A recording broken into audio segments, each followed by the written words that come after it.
Hello, everybody. Thank you for tuning in to today's collab. I just wanted to put a little plug in here real quick before I hit play on the collab to let you know that this was my first collab with a guest out of the country.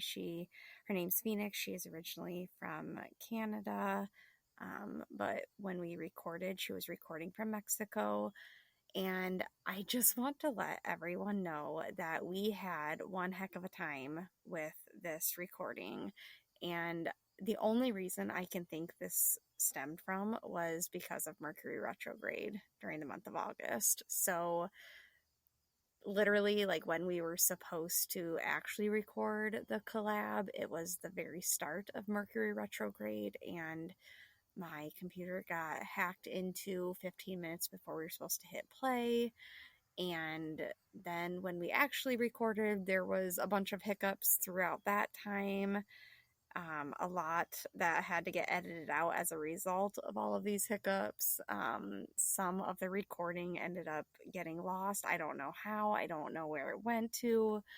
And I didn't realize it until after the fact. So it just is what it is. You won't know from listening to it, but Mercury Retrograde just really got the best of us this time, and you got to keep living your life is what I'm learning. So I hope you still get a lot out of this episode. It was a really powerful one to record, even with all of the hiccups. And Phoenix just has a really strong and powerful story to share with you guys. So I have no doubt you'll get a lot out of it. But I just had to throw this caveat in there beforehand just to let you know I'm aware of some of the audio issues, and just to let you know that Mercury Retrograde was strong this time around, at least for me. So enjoy the episode. I hope you get a lot out of it.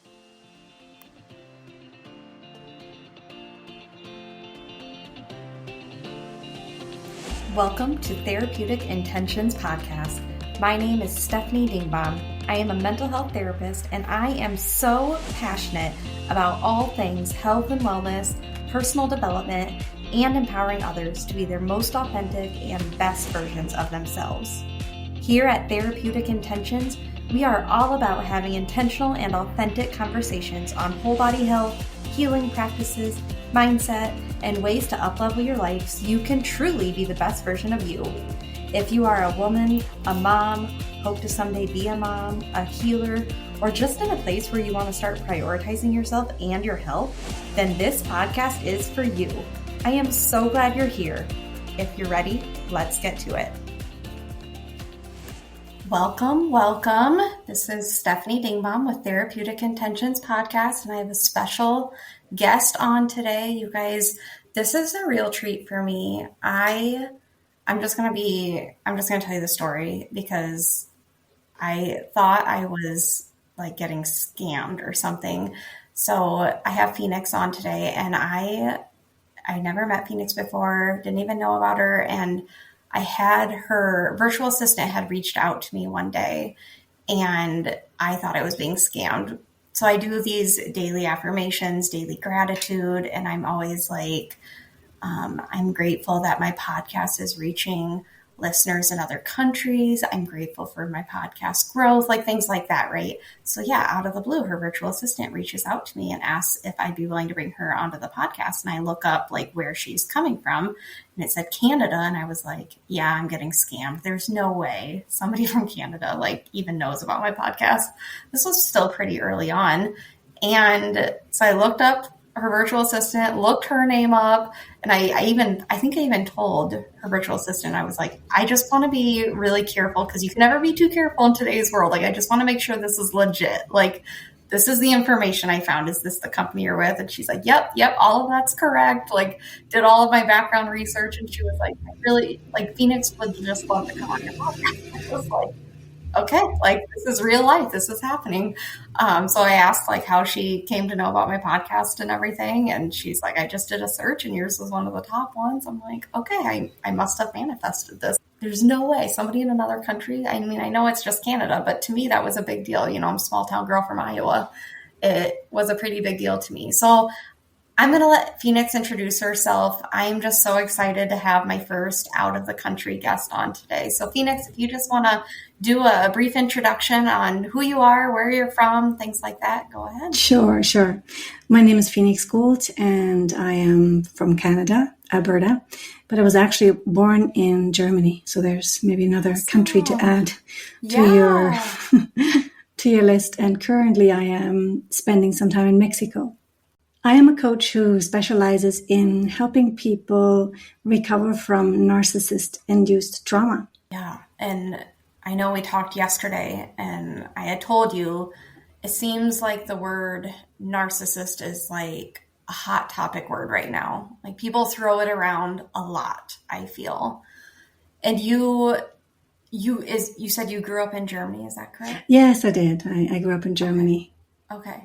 So why don't you share, like, what's your background? Like, how did you even get interested in this topic? What led you to this? What did your journey even look like? Mm-hmm. Well, when I was about 21, I realized that I was having a lot of issues with being in social situations where I was so shy and so tongue-tied that I really couldn't have a normal conversation with anyone. I was constantly observing myself and asking myself what I should say, how I should say it, would they be interested? I was so concerned in what the other person thought about me that I really couldn't, say anything. Yeah, so I grew up in Germany with a narcissistic mother, which I didn't know at the time. I just realized when I was 21 that I had a lot of issues in social situations where I was realizing that I really couldn't be myself, that I was trying to please the other person. I tried to figure out who they needed me to be, that I would be acceptable to them. And that became so bad for me that I froze whenever I was in a social situation. And so at some point I was reaching out for help and found a psychologist / trained shaman who combined both of these trainings into one, who helped me kind of understand what I was struggling with and why I was struggling. And as I discovered that my upbringing really primed me to be this way, to constantly try and be safe, to constantly try and change, to be acceptable and lovable, I realized that my relationship with my mother really was at the basis of those difficulties. And at the time, I did a lot of research into, what was her problem. I tried to understand her behavior, how it has influenced me. And I really also tried to have a good relationship with her. And therefore, read so many books and tried to figure out what she was struggling with. And for many, many years, I thought that my mother was struggling with borderline personality disorder. Yeah. She had never been diagnosed. But her behavior, and from what I read in the books, was very, very close. There were still some things I could never quite understand, but that seemed to make the most sense. Yeah. And then about 10 years ago, I came across some other research and some other books and some other information that was talking about narcissistic personality disorder. I had never considered it before because so many people think of narcissism as someone who's grandiose. Mm-hmm. And who thinks so highly of themselves, and my mother was not that. Mm. But as I looked more into it, I could understand that there's so many different facets of narcissism. And once I read those books, somehow, all of a sudden, all her behaviors seemed to make sense. It's like the missing pieces that were still not quite right with the borderline personality all fell into place. Because, there are certain things that all narcissists will say. There are certain patterns that all narcissists will follow. And so that's when I started to believe more and more that she was a narcissist. And of course, I will never really truly know. And this is what you've mentioned before. The word gets thrown around a lot. Yeah, it does. And the problem is that most narcissists will not go into psychotherapy where they could be diagnosed. And so, I'm not able to really diagnose her either. But right. The behavior is so matching the descriptions of narcissism that I believe that she is. Yeah. And so I started a healing journey with the psychologist for many, many years, for 6 years, very intensely every single week, and then started to space out a little bit more over time. But I stayed with him for 20 years. Wow. Because a healing journey can be long, but also it is so fascinating that I'm still continuing it to this day. I'm not stopping, because there's always another bit of myself that I can free up, another bit of myself that I can understand. So that search of getting to know myself in such depth has been so fascinating that I've just, continued with this. Yeah. That's beautiful. I love that. I can relate, Phoenix. I almost feel like I'm addicted to the healing journey, because it's like, you're never like, there's not an end point, right? Like, there's always another facet that you can learn about yourself. Yes. And I think, and you can probably really relate to this, like we can't control the people in our lives who aren't getting the help.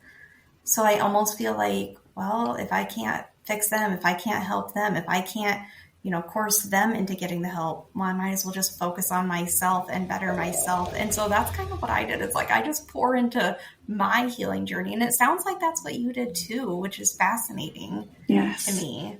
And that's the interesting thing, that's what I realize many people go through, that is, once they realize the kind of liberation you can experience and how you can change and become more and more and more and more of who you really want to be.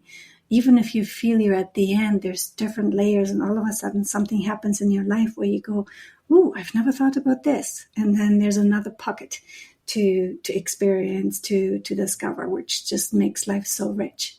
Yeah, I would agree. So you mentioned, you worked with this psychologist who was also a shaman, correct? Mm-hmm. Yes. Did you do any other alternative healing modalities, or did you primarily just focus on that? I think I was always mostly drawn to, keep working with him, but I complemented it with breath work, with Reiki, with craniosacral, and through other healing modalities like yoga, meditation, anything that I could find that could deepen my experience of myself.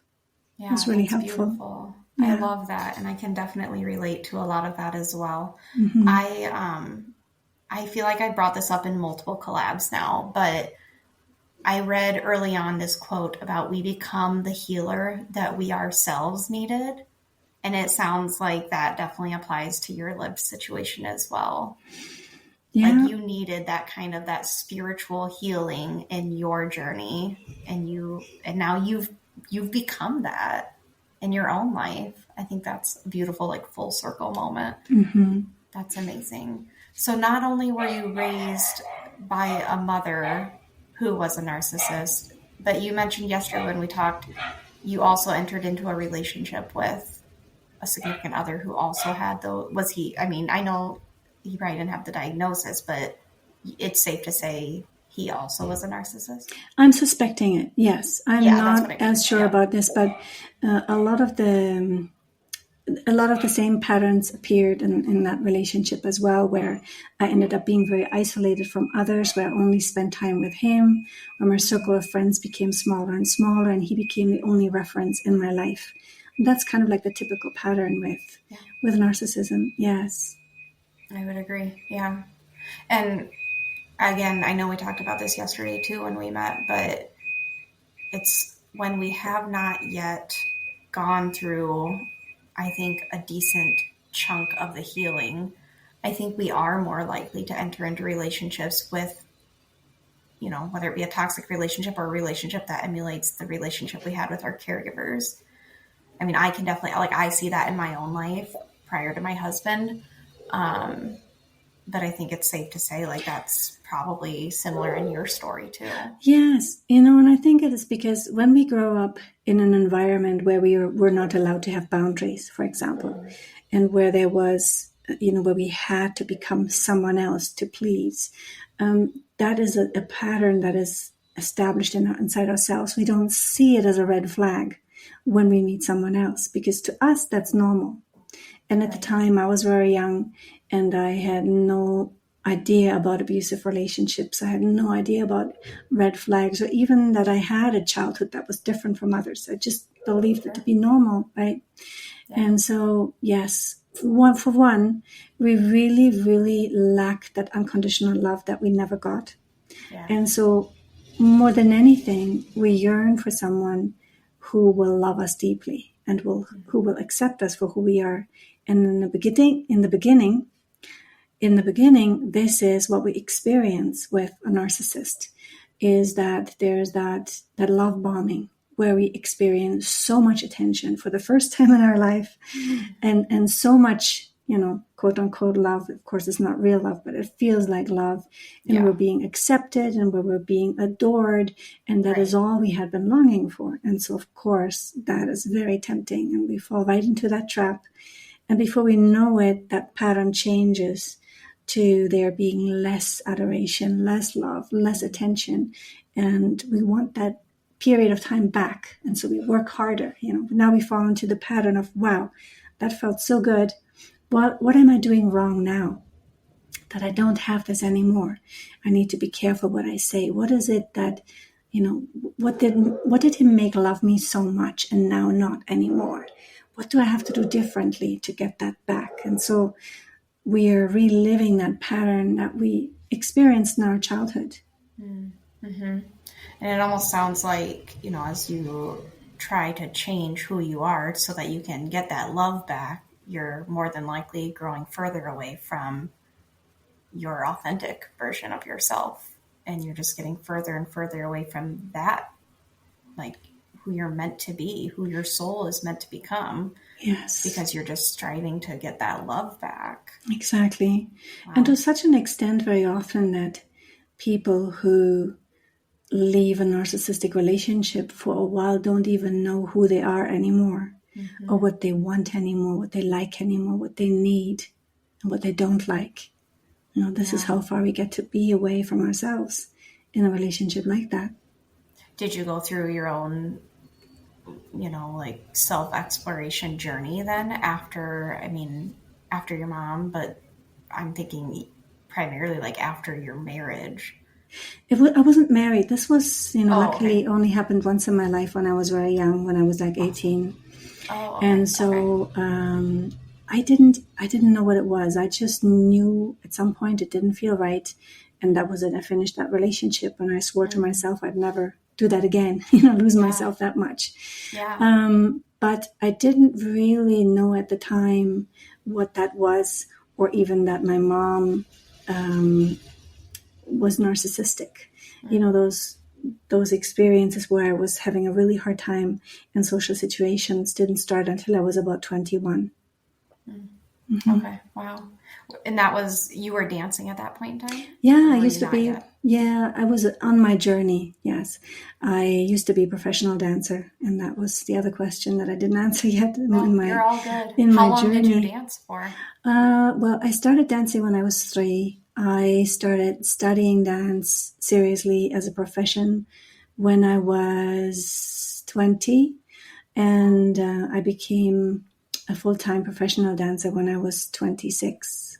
Oh my goodness, that's amazing. Wow. Your story is fascinating to me, just all of the experiences and everything. Yeah. And when my career as a dancer ended, because there is that expiration date when you have had too many injuries that you can't continue, I had always been interested in psychology, but that was the point where I decided to help others on their journey. I had been doing so much of my own healing, and a lot of people came to me for advice about healing. And I realized I wanted to do that for the rest of my life. And so I studied psychology for 3 years, and then kind of became frustrated with the process because there's so many other topics you have to study that have nothing to do with psychology.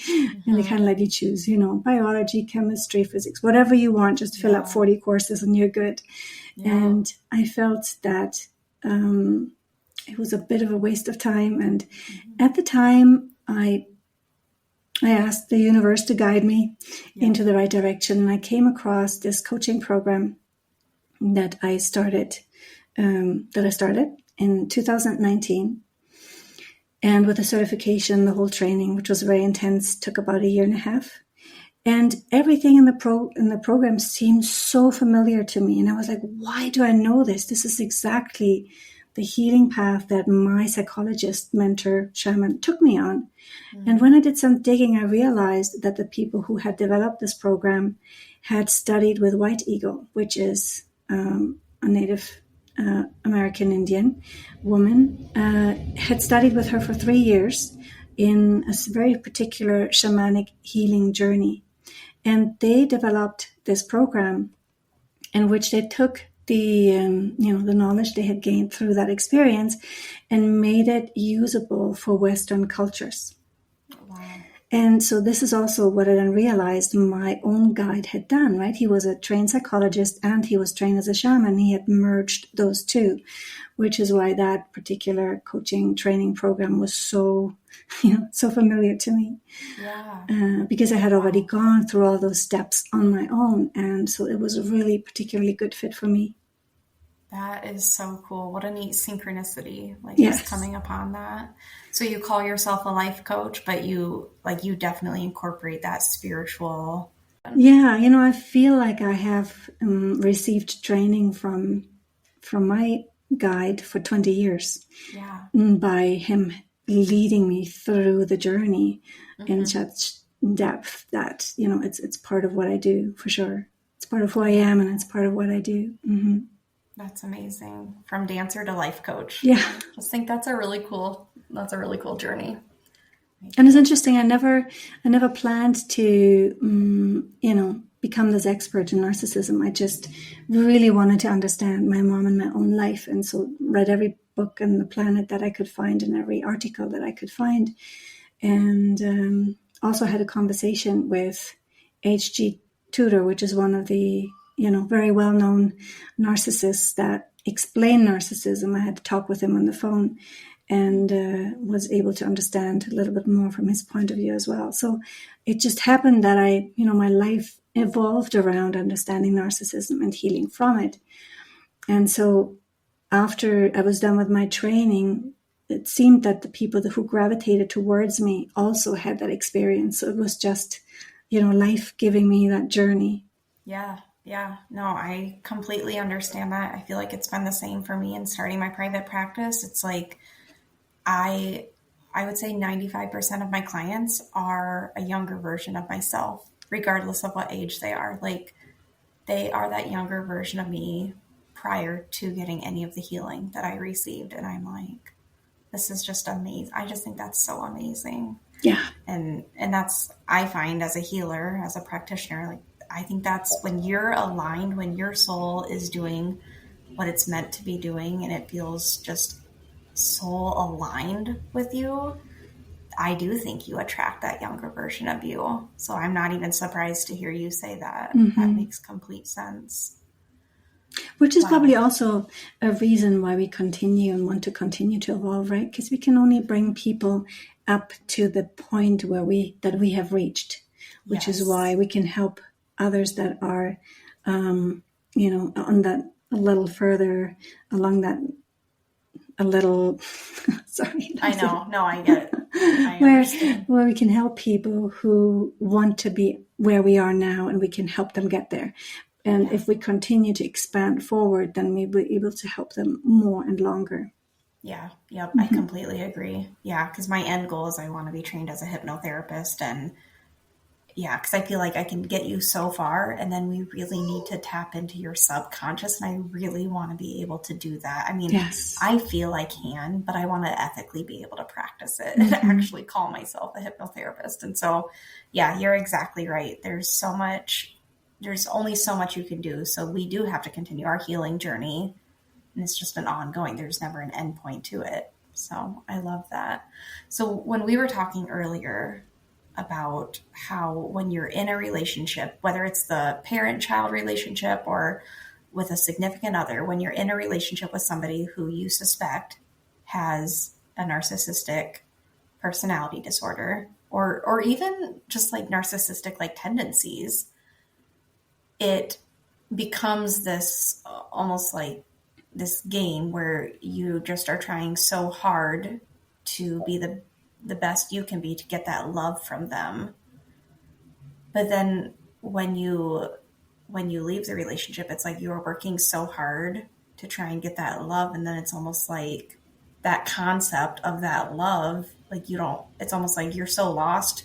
First of all, like you're lost because you don't know who you are, so you're kind of going through that self-exploration journey, but then you don't even know what that love looks like for yourself. Can you talk a little bit about like how did you have to relearn how to, like, that self-care, that self-compassion? Did you have to relearn that, or how did you practice that in your life? Yes, absolutely. I mean, I had, from my mother, I didn't have that unconditional love that children get, which is why we struggle so much in the world, right? We need that so fundamentally. And thank goodness I had that from my dad, but I didn't spend as much time with him as I wish I had. Sure. And so, yes, there is that, and there's that motherly love, There is also some unconditional love from our fathers, but the biggest unconditional love usually comes from the mom.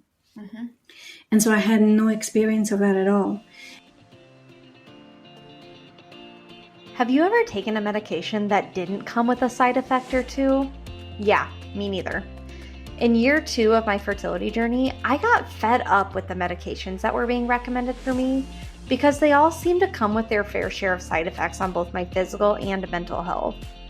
I then decided to take my health into my own hands, and I set up an intake with an integrative health practitioner. I wanted someone who could help me get to the underlying root cause of everything. I refused to accept the diagnosis of infertility because I knew there was something more going on than what the Western medicine practitioners were catching. Switching my healthcare to the integrative health world was actually the best decision I ever made in the 6 years that we've been going through our own fertility journey.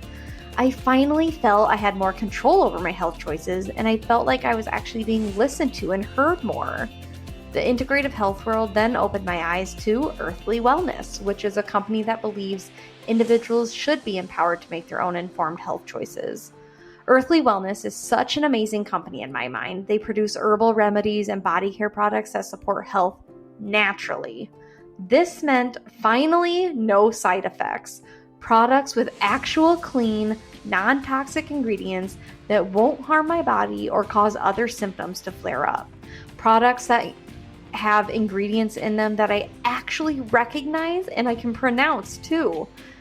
At first, I just tried their Good Night Lotion and Immune Aid vitamin C capsules. Then I eventually got into using 1 or 2 of their tinctures that they offer as well. I have had a good experience with literally every single product that I've ever tried from Earthly. They make me feel great, and they've been extremely beneficial for me through this fertility journey. I'm not the only person that speaks highly of Earthly either. Listen to these testimonials from other individuals who have seen success from using Earthly's products. One says, "My sleep has improved a ton since using the gut health oil from Earthly. I started using it at the beginning of April, and almost 2 months later, my sleep has sustained." Another one says, "My menstrual cycle has been off for years, and the only supplement I've added has been the gut health oil. And since starting that, my menstrual cycle has been more regular." Amazing testimonies, you guys. If you're looking for a natural, non-toxic product that can benefit both your physical and your mental health, look no further, because Earthly is a trusted company that can truly support your health needs. Earthly has a variety of products for all ages as well. Besides body care products and herbal remedies, they also carry vitamins, minerals, cleaning products, baby products, and skincare products. It's truly a one-stop shop. So, if you're looking for clean and safe products to use around the home, on yourself, as well as for your kids, go to the link in my show notes and see what Earthly has to offer. I wouldn't be recommending a company that I myself didn't strongly support and believe in personally. Another great benefit about Earthly is their prices are affordable as well. People often complain that the downside of seeing an integrative health practitioner is that you have to pay for those services out of pocket. My pushback to that is you could be spending that money on Western medicine procedures, medication, more medication to fix the side effects from the initial medication, doctor's visits, etc. You have to look at your health like it's an investment. And all of these things are a part of that investment. So you're spending less in the long run, really. Another amazing benefit of ordering through Earthly is that all of their products are completely clean and non-toxic, which means they have absolutely no parabens, no phthalates, no fragrance, no preservatives, no allergens such as corn, soy, gluten, dairy, or nuts, no junk at all, you guys. And if you are like me and you're trying to rid your home of toxic products, then Earthly is your go-to place to shop. In today's world, our society normalizes living with certain symptoms, and I just think it's ridiculous. It does not have to be normal to deal with overactive thyroids. It doesn't have to be normal to deal with unbalanced hormones. It doesn't have to be normal to have heavy and painful periods. It doesn't have to be normal to deal with daily bloating. These are all symptoms, and there is an underlying root cause to all of it. Earthly has products to support not only those symptoms, but also the root cause of it all. Be honest, wouldn't you love to kick one or two symptoms that you deal with daily? As a mental health therapist in a small rural county in eastern Iowa, I recommend Earthly products constantly to clients. I always suggest trying something holistic before using medication or something that the body can become addicted to. That way you don't have to worry about experiencing any side effects as a result of using that product. If what you're hearing resonates with you and you want to try out an Earthly product for yourself, go into my show notes for today's podcast episode. I will have my affiliate marketing link in the notes for you. Also, for a limited time, if you're a first-time user of Earthly products, you can get a discount using code, all caps, Choose Natural to get a 10% discount off your order. Again, the code is Choose Natural in all caps. If you are a returning customer of Earthly's and you would also like a discount, I'm offering for a limited time only the code COMEBACK to also get a 10% discount off your order. Again, that code in all caps is COMEBACK, COMEBACK. Improve your sleep today, you guys, and feel better mentally, physically, and emotionally. Seriously, consider making Earthly Wellness a part of your health journey today. All links will be in my show notes for today's episode. I have an audio recording that leads people through an experience of that radical self-love. And so if that would be of use to your listeners, I'd be happy to send that to you. I think that'd be a great idea. Because I was even going to ask before, like, the concept to me sounds so simple, which I think in general, healing should be simple. I don't think it should be a complex journey. And I think we sometimes make it more complex than it needs to be. But the way you were explaining it is just like you just need to like meet and learn to accept these versions of yourself and send them love. And to me, like, that's just such a simple mental exercise to do. But I think to somebody who is not where you and I are at, I could see them being like, wait, so yeah, how do you do simple? that? You know what I How do you mean? do Like, that? there's got to be more Yes. to it. Yeah. What does that really look like? Yeah. So I think that would be really powerful. Yeah, this is a meditation for that listeners. goes step by step and leading people to define, which part they're dealing with, which feeling they're feeling that it's hard for them to accept. And then, through a journey of meeting that part, getting to know it, accepting it, and hopefully, possibly at some point, doesn't always happen the first time, love it, but send it some love and accept it for what it is in that moment. And the experience for myself and the people that I've been working with is that even if it is something that is really, really difficult to bear, after that kind of journey, they come to a place where they are at peace with that part and where they have a great understanding of why that part is even there, what it's doing, and, and kind of falling in love with it and wanting it to be well, which is really, really cool. I love that. Yeah. What would you say to listeners if somebody feels that maybe they're in a relationship with a narcissist? What would be like, what one piece of advice would you give them? Well, it's always best to get out. I think that someone who is in a relationship with a narcissist, like especially a romantic relationship, the trajectory is that things will get worse, no matter how hard you try. They need to know that they cannot change the other person or help the other person, that trying to help them and change them will only make things worse. And, that usually the end outcome is, how many years down the road we don't know, but that, they will leave them anyhow. It's usually becomes so unbearable that we have to make that choice at some point and leave, just so that we can survive and have a good life. So for somebody who is in a relationship with a narcissist, and they're maybe in that stage where you were initially in, where you were just doing all the research, trying to understand them, trying to understand like why they act the way they do, what is this stemming from? I think sometimes we think like, well, we can fix them or we can help them.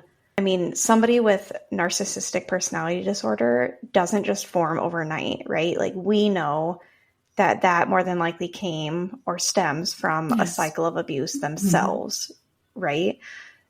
So knowing that, and that's not common knowledge. I'm sure not all listeners know that. I mean, again, I just want to rephrase that.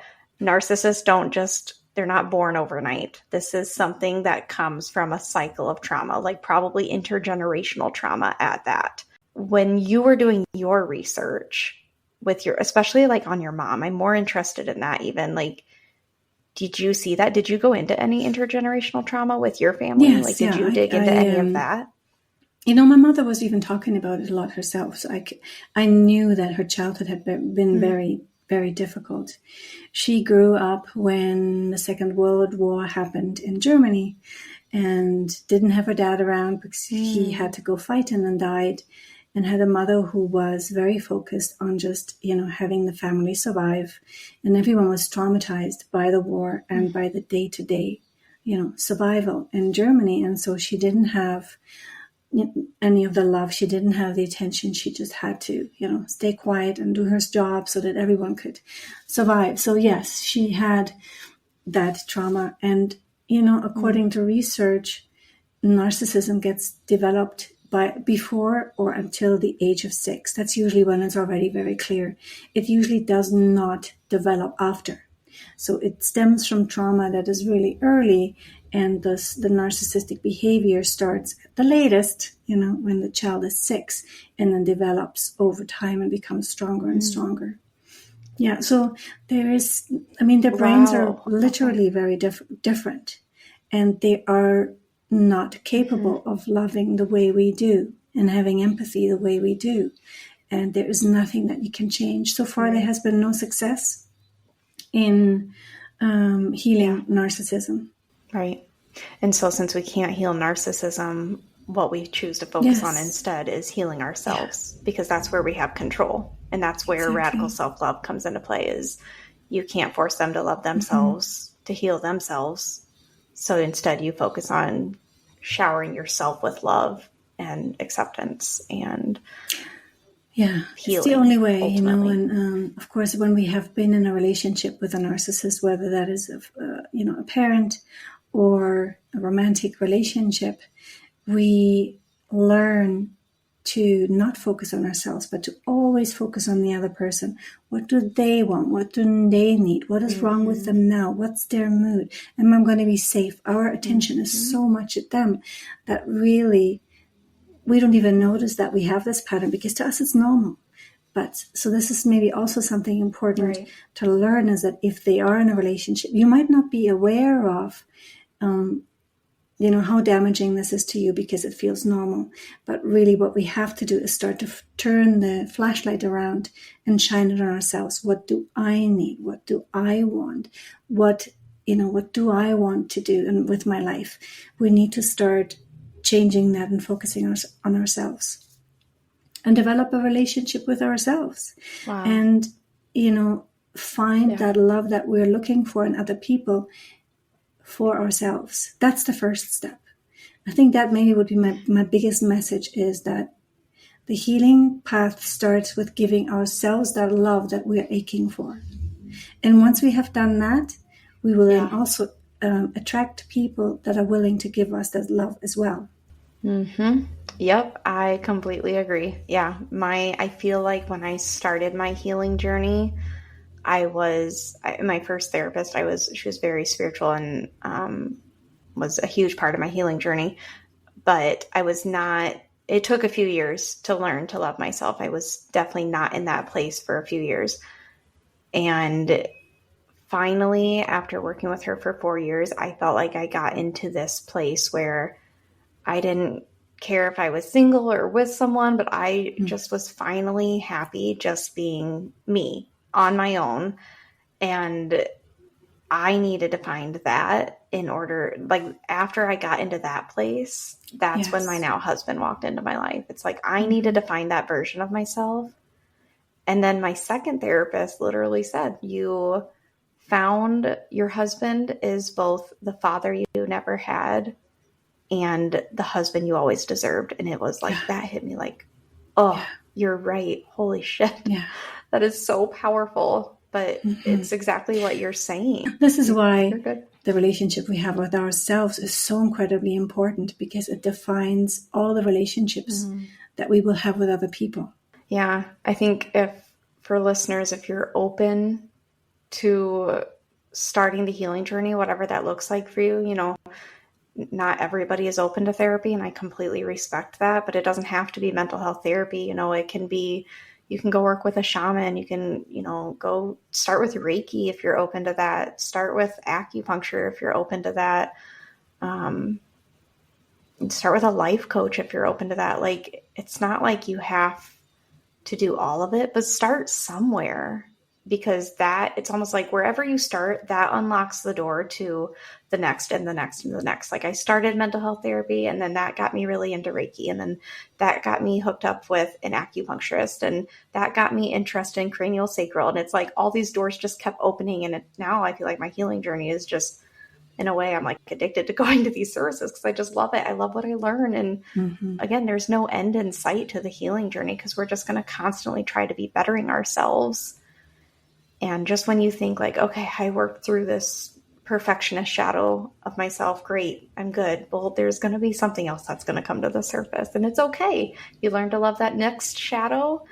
You accept that shadow. You shower it with love, and there's just no end in sight. And I think that's I think there's that fear. I know there was certainly that fear inside of me when I started my healing journey. It's like, oh my God, if I open up this box, I'm going to be overwhelmed, and I'm going to suffer, and I'm just going to be depressed by what I see, and I will not be able to change it. There was that fear. But in my experience, if you find a good therapist in any of these modalities, you come out of the session feeling better already. And you learn to love that deep journey, because you know that once you face something new, even though it might look scary at first sight, at the end of the session, you come out of the other side with so many treasures that it was so worth it, whatever you saw, whatever you experienced. And as you and I know, we get addicted to that, to the gold, to the treasure we find at the end of each of those sessions. Yeah, that's so true. So in your practice as a life coach, Phoenix, can you see anybody in any country, or are you specifically like, can you only see people in Canada or the United States, or how does that work for you? Online, I'm just not sure. And so I have clients from Africa, Germany, England, the States, Canada, Mexico. Cool.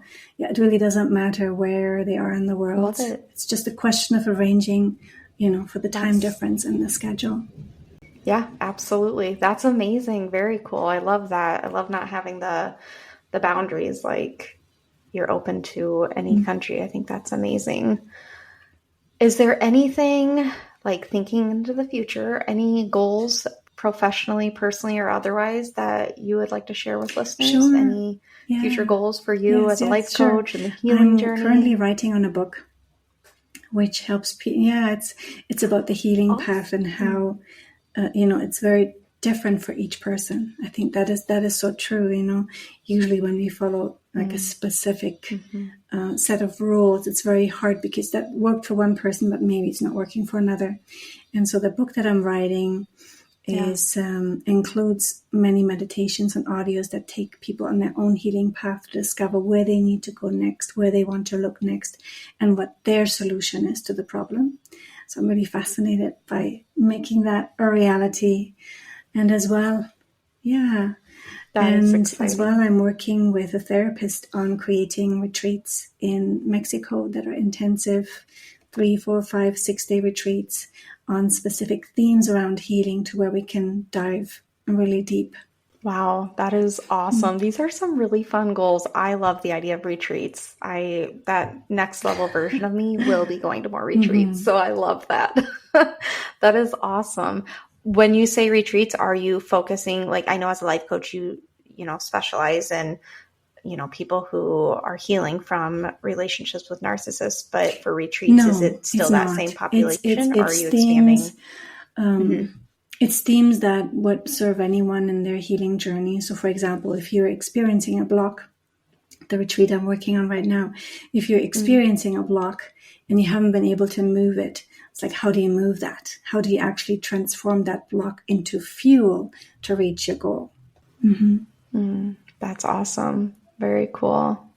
And anything Mexico, I mean, I feel like you will have no problem so attracting beautiful. people to that location. That's awesome.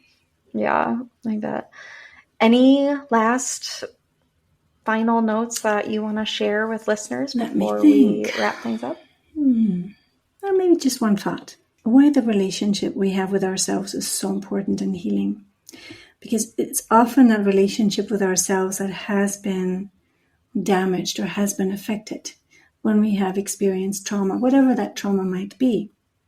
And it sort of affected the relationship we have with ourselves, which is why tackling that first is so important.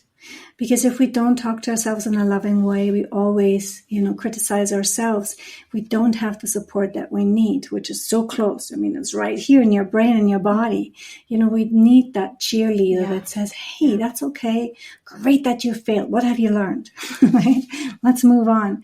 We need that cheerleader to get to where we want to be in life. So if we're constantly living with that inner critic who puts us down, it's like, there we go again. That critic that rolls its eyes and makes us feel bad. If we are the ones that make ourselves feel bad in the end, that's horrible to live with such a roommate, inside of ourselves. So if we can learn how to become our own greatest support, then we always have that encouragement. We always have that love with us wherever we go. That's so well said. Yeah. I think sometimes in the beginning, when you're trying to maybe do better with your self-talk and implement more of that positive self-talk, it feels so foreign because you're so used to the self-doubt. You're so used to like beating yourself up. Like that's like you said, the roommate. I love that term. Like that's been your roommate for all these years, for maybe 30 plus years. And so then because I experience this with clients all the time, and I always tell them like, it takes 21 days on average to start a habit. And so you need to do these affirmations or gratitude statements for at least a month, because for that first month, that part of your brain, like you have these subconscious limiting beliefs that's the roommate that beats you up and makes you feel stupid. And so when you start these affirmations and you start that positive self-talk, it feels so foreign. And your brain's like, this doesn't match with these beliefs that you've held for 30 plus years. So it wants to delete it and just continue to get rid of it every day.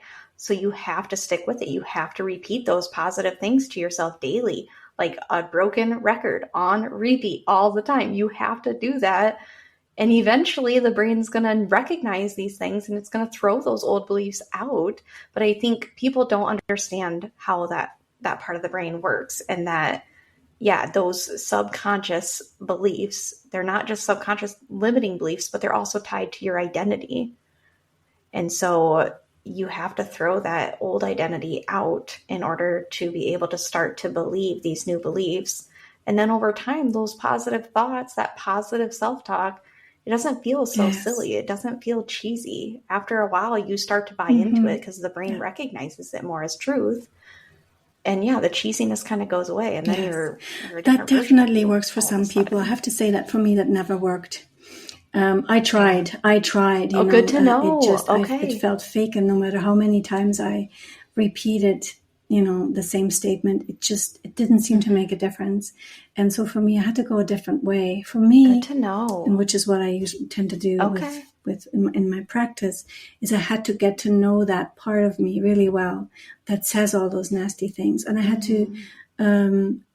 to figure out why it was doing it. And then I realized that it didn't try to be in my way. It was not a bad part of me. It was actually trying to help me. It was trying me to be better, to be different, to be more acceptable.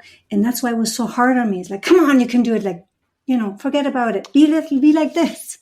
And so I had to develop a relationship with that part of me and have a conversation with it actually and show it that, hey, when you say those things, this is what happens inside of me. Is that what you want? And the part went like, oh, no, actually, that's not what I want. I want this. And I'm like, well, that's not what's happening. What's happening is this. And when that part of me could actually really see that, oh, I'm trying to achieve that she has more courage and that she is more confident, but it's not what's happening. Actually, she has less courage and she feels less confident. That's when that part was able then to step back and say, okay, it'd be nice to find another way then, like give me another job because I can see this is not working. And so what I tend to do a lot in my practice, because that was my healing path, is that I tend to develop relationships with the parts in ourselves that are really difficult and are in the way, and let them see what their actions are, provoking, what is actually happening in my life. And then we can negotiate, or we can try different things. They can loosen up a little bit or suggest something else. But yes, whatever way we choose, it's a practice, right? We don't know how to love ourselves that way. And it feels very strange in the beginning. And you're right. Whatever path we choose, it's a practice. And it's a repeated practice because a strong pattern needs a repeated opposite or difference to have ourselves experience that actually that way feels a lot nicer. Maybe that's where I want to go. I love that. I like how in your healing journey, like, it's like you met yourself where you were at, like, because there's clearly that resistance because of those beliefs that you hold on to. So instead of meeting resistance with resistance, you just simply like, okay, then I just need to dig into like, why is this roommate here? What do we need to know about this? Why is this coming to the surface? We need to share love with it. Like, I feel like then you're meeting the resistance with love and compassion. And this is exactly, again, the path of the radical self-love, which is why for me it became so important, is that, when there's resistance, get to know the resistance. Like, don't fight anything. With radical self-love, there's no need to fight any part of ourselves. Right? Because as we start to experience, get to know, accept, and hopefully love all the parts of ourselves, we actually get to be a choice. That's very well said. Beautiful, beautiful. I love this. I could talk about this for hours. I'm just very intrigued by it. Subject. Yeah, I agree. Awesome, awesome. Well, Phoenix, I so appreciate you working with me, because literally listeners don't know, but you have had to really be a trooper here, because Mercury Retrograde had a lot of things thrown at me this month with recording the podcast. So thank you so much for your patience. Thank you so much for agreeing to come on. I feel very strongly that your story is going to hit home for a lot of my listeners. I know in particular, a few friends that religiously listen, which I'm grateful for, who will get a lot out of this as well. And so thank you for being willing to share your story. I know it probably took a lot of healing for you to get to this place to where you are comfortable talking about it. But I think there is also a lot of healing that comes from just simply sharing it. I mean, in my opinion, I think I heal more that way than some of the actual healing modalities that I practice. So thank you for that. And I appreciate that you were my first out of the country collab on the podcast. That feels amazing to be able to say that. So thank you for that as well. Absolutely. For anybody that listened today, if there was anything about what Phoenix said that just really hit home for you, take a screenshot, put it in your story on social media, DM me, DM Phoenix. I love to hear what hits home for people. I've had friends who have started to do this more regularly, and I really appreciate it. It's just good to know as I add more topics into the podcast, it's good to know what really hits home for people. So don't be shy. Please tag me if you do put it in your story, and just share away. The more shares, the better. The more listeners we get, the more the podcast can be found and the higher it can get up in the listing. So thank you again for tuning in. Until next time, I'll talk to you all later. Thank you so much for listening to us. It means so much to me. If there were any aha moments or anything that really resonated with you on today's episode, then please take a minute and share it on your social media and tag me so I can personally thank you. Also, if you could, please rate and review the podcast, as it is new and that really helps to get the word out there more and reach even more listeners. I'll catch you on the next episode.